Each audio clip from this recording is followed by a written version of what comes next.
Happy Wednesday! So this is somewhat part two of a plan that I attempted yesterday, and because of so many app issues, I wasn't really able to follow through on a full video. So I'm back at it today, and I will be analyzing the base pay on each one of my orders today. And the reason that I decided to do this is I know that many other states where people are door dashing, Uber Eats, delivering food, even doing rideshare, you are capped with a base pay that in some states I see on other channels is as low as $2.50 for every single delivery. And I just want to kind of bring light to what happens in California.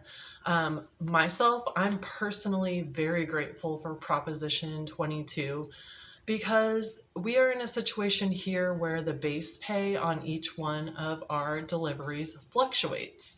And that's based on the mileage, that's based on the size of the order, and I believe it's also based on the estimated time that the order should take. And so each one of my deliveries will have a different base pay associated with it. And I want to break that down for you here today. So I'm going to look at the base pay amount, the miles that are associated with that delivery, and the time that it took me to complete the delivery from acceptance to drop off, and just give everyone an idea of what a fluctuating base pay can look like. Does this cap how much I can make in an hour? Absolutely not. And I'm seeing a lot of doubts and misinformation online for other gig tubers that don't live in California and haven't really experienced how the base pay and the addition of Proposition 22, in my opinion, helps gig workers in California.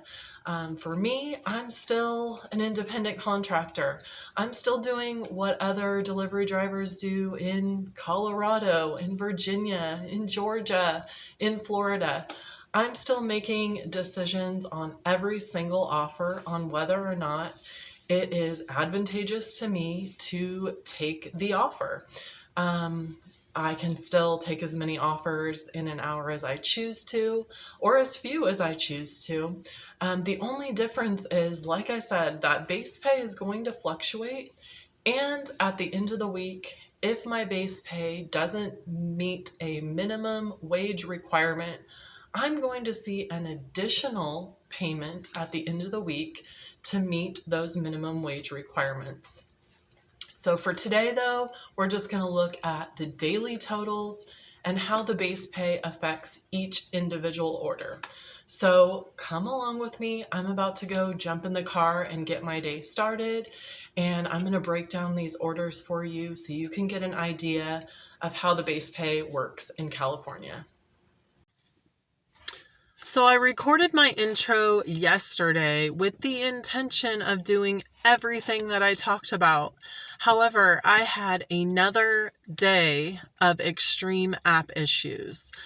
I would pull up to a customer's house, go to take the picture of the order on the porch, and I would just get the timer timing. It would take like maybe 5 minutes. I'd have to drive away from the customer's house, reset the app several times, and finally mark the order as complete. And then I was having issues with the app just resetting itself randomly. I would click off the app to do something else, and when I would click back onto the DoorDash app, everything would reset itself. The red screen would come up and it would say signing in. So a lot of issues yesterday, and I decided not to film. So now it's Thursday, and I do have a catering order at 10:45, but in the meantime, I will be recording. So I'm not sure how today's going to be. I will be looking at the base pay. Hopefully today we can get some decent orders and kind of analyze how things work out with the fluctuating base pay. All right, backing out of my driveway since I am trying to still be the queen of no dead miles. Just received my first offer, 1.7 miles. It is a shop and deliver for $13.25 and 1.7 miles for 6 items. So I am headed over to Bel Air to get this shop and deliver completed. The order was accepted, I believe, at 8:47. So we are going to make sure my garage is closed. We're gonna make sure that we also track our time on these orders, since we are getting an idea of how the base pay works out. So let's go get this Bel Air shopped and delivered.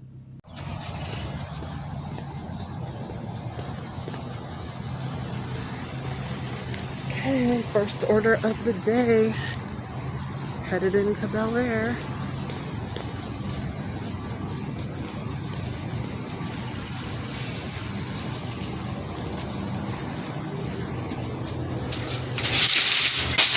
Right, order secure.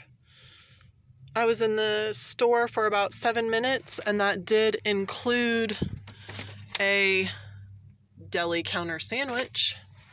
Off to deliver, 3 minutes away. So I just received my next order, and on face value to you, it probably looks like a terrible offer because it's what we call in the gig world an upside down order.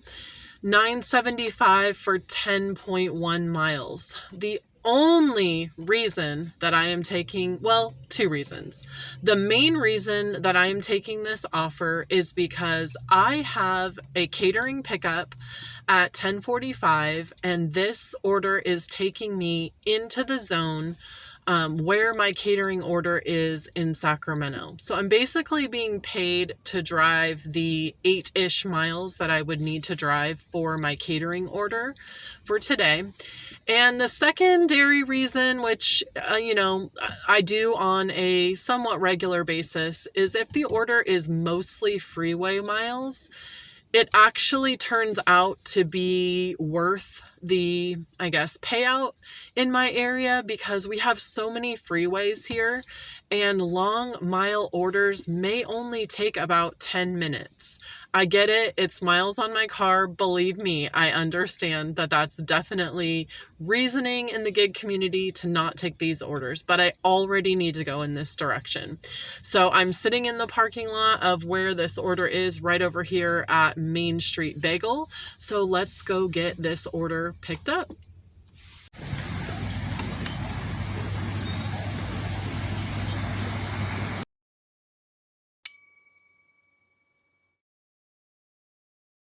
No!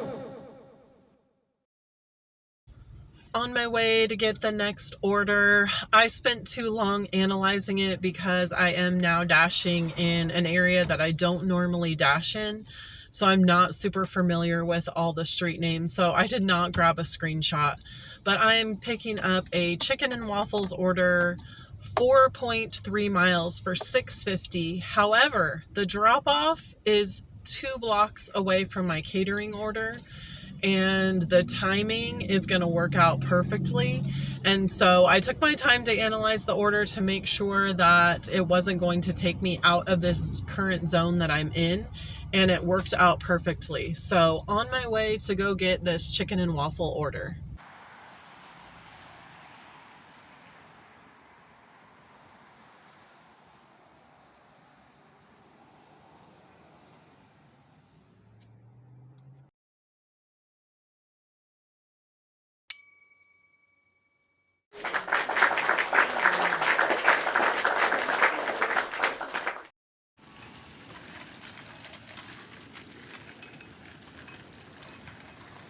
Headed to that big one right there.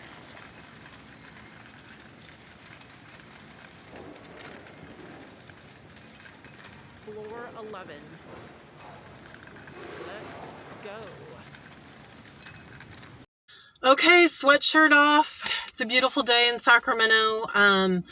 So I didn't record on quite a few orders. I dropped off the catering order, and then I had a not so great order. Small, I guess miles to dollars was a good order, but a small order from Zocalo.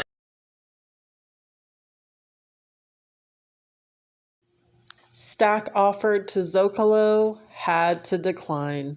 And then a shopping order from Safeway.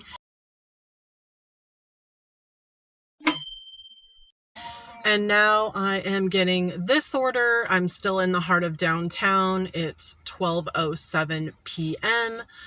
Diamond Plus. Maybe it's a way to salvage today. I haven't really got the best orders, but the goal is to look at base pay, right? So here we go, headed over to get this order picked up from Aura, and I will check in back with you when I get there.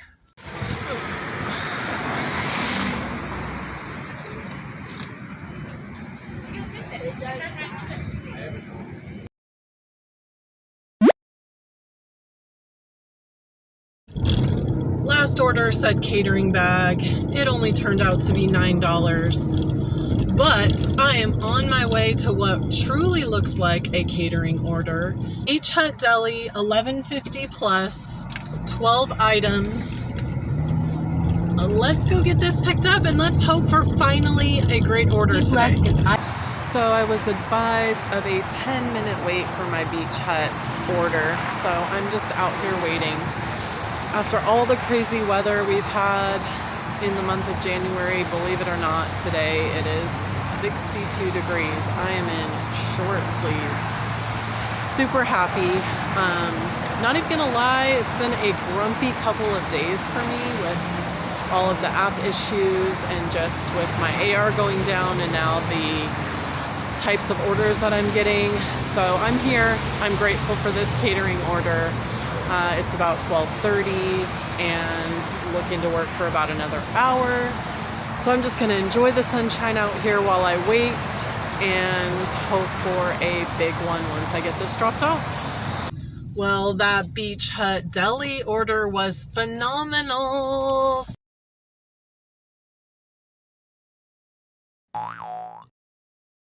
So excited.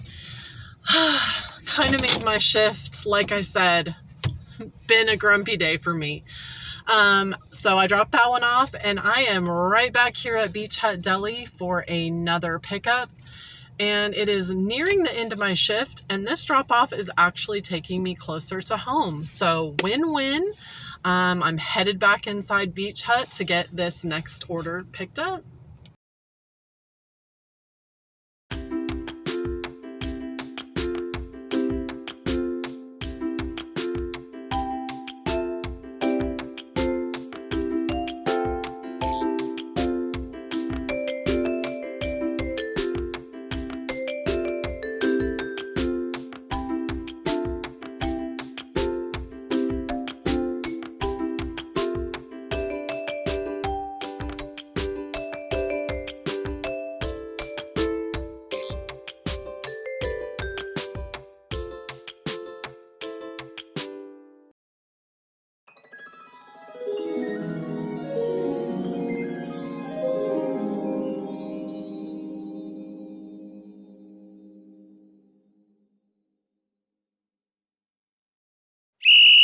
It is 1:22 and this will be my last order of the day.